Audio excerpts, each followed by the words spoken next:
ایک مرتبہ حضرت رسول خدا صلی اللہ علیہ وآلہ وسلم بیمار ہوئے اور حضرت فاطمہ حسنین علیہم السلام کو ساتھ لے کر اپنے والد ماجد کی عیادت کے لیے حجرہ عائشہ میں تشریف لائیں۔ وہاں کچھ دیر بیٹھنے کے بعد حضرت سیدہ نے اپنے شہزادوں سے فرمایا، اب تمہارے نانا کو نیند آ گئی ہے، لہٰذا آؤ ہم گھر چلیں۔ شہزادوں نے عرض کیا، اماں جان، ہم فی الحال یہاں نانا کے پاس رہیں گے۔ پھر امام حسن علیہ السلام اپنے نانا کے دائیں پہلو اور امام حسین علیہ السلام بائیں پہلو میں سو گئے۔ حضرت سیدہ نے بچوں کو جگانا مناسب نہ سمجھا اور انہیں نانا کے پاس سوتا ہوا چھوڑ کر اپنے گھر چلی آئیں۔ کچھ دیر بعد حسنین علیہ السلام بیدار ہوئے اور انہوں نے بی بی عائشہ سے پوچھا کہ ہماری والدہ کہاں گئی ہیں؟ بی بی نے کہا کہ جب تم سو رہے تھے تو اس وقت وہ اپنے گھر کو چلی گئی تھیں۔ رسول خدا صلی اللہ علیہ وآلہ وسلم ابھی تک سوئے ہوئے تھے۔ دونوں بھائی اٹھے اور گھر کی طرف چل دیے۔ رات تاریک تھی اور بادل منڈلا رہے تھے۔ بارش کا امکان تھا۔ راستے میں بھائیوں نے کہا کہ کہیں ہم راستہ بھٹک نہ جائیں، اسی لیے بہتر ہے کہ صبح ہونے تک اس باغ میں آرام کریں۔ چنانچہ یہ سوچ کر دونوں بھائی بنی نجار کے باغ میں سو گئے۔ حسنین کریمین کے جانے کے بعد رسول اکرم صلی اللہ علیہ وآلہ وسلم نیند سے بیدار ہوئے تو آپ نے فرمایا، میرے شہزادے کہاں گئے؟ آپ کو بتایا گیا کہ وہ یہاں سے اپنے گھر کو روانہ ہو چکے ہیں۔ حضرت صلی اللہ علیہ وآلہ وسلم نے جناب سیدہ کے گھر پیغام بھیجا تو وہاں سے معلوم ہوا کہ شہزادے ابھی تک گھر نہیں پہنچے۔ رسول خدا صلی اللہ علیہ وآلہ وسلم نے اپنا بستر چھوڑ دیا اور اپنے شہزادوں کو تلاش کرنے کے لیے اٹھ کھڑے ہوئے۔ آپ نے اس وقت دعا مانگی اور کہا، پروردگار میرے آقا و مولا، یہ دونوں میرے شہزادے ہیں اور تو ہی میری طرف سے ان کا کارساز اور مددگار ہے۔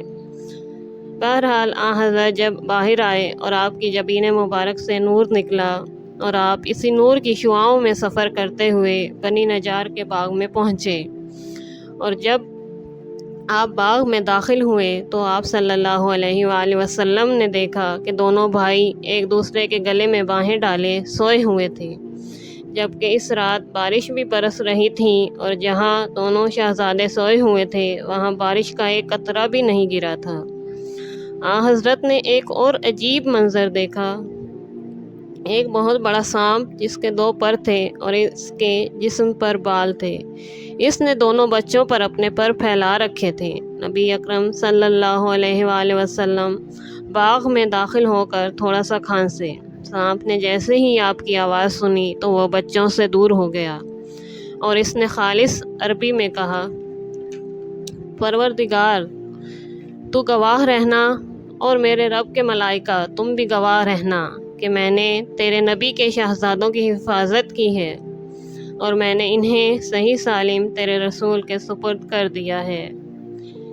نبی اکرم صلی اللہ علیہ وآلہ وسلم نے فرمایا، تو کون ہے؟ اس نے کہا، یا رسول اللہ، میرا تعلق قوم جنات سے ہے۔ حضرت نے فرمایا، تیرا وطن کہاں ہے اور تو یہاں کس لیے آیا ہے؟ اس نے کہا، یا رسول اللہ، میرا تعلق نسیین کے اس نے کہا، یا رسول اللہ، میرا تعلق نسیین کے جنات سے ہے اور ہمارا قبیلہ بنی ملی ہے۔ ہمیں کتاب اللہ کی ایک آیت بھول گئی تھی۔ میری قوم نے مجھے اس آیت کے لیے آپ کی خدمت میں قاصد بنا کر روانہ کیا ہے، اور جب میں یہاں پہنچا تو میں نے ایک منادی کی آواز سنی جس نے مجھے پکار کر کہا، یہ رسول خدا صلی اللہ علیہ وآلہ وسلم کے شہزادے ہیں، تو نے رات بھر ان کی حفاظت کرنی ہے۔ چنانچہ میں یہاں رک گیا اور آپ کے شہزادوں کی حفاظت کرتا رہا۔ اب یہ امانت آپ کے سپرد کر رہا ہوں۔ پھر اس نے آیت مجیدہ کے متعلق پوچھا تو حضرت نے اسے آیت مجیدہ یاد کرائی۔ پھر وہ جن آپ کو سلام کر کے واپس چلا گیا۔ حضرت نے اپنے دونوں شہزادوں کو اٹھایا، ایک کو اپنے دائیں حصے سے لگایا اور دوسرے کو دائیں بازو سے سہارا دیا، اور آپ انہیں اٹھا کر چلنے لگے۔ رسول خدا صلی اللہ علیہ وآلہ وسلم اپنے دونوں شہزادوں کو اٹھائے ہوئے حضرت سیدہ کے گھر تشریف۔ دوستو، امید ہے آپ کو ویڈیو اچھی لگی ہوگی۔ اگر آپ کو ویڈیو پسند آئی ہے تو پلیز سبسکرائب کیجئے اور لائک کا بٹن دبائیے۔ انشاءاللہ اگلی ویڈیو میں ملیں گے۔ اللہ حافظ۔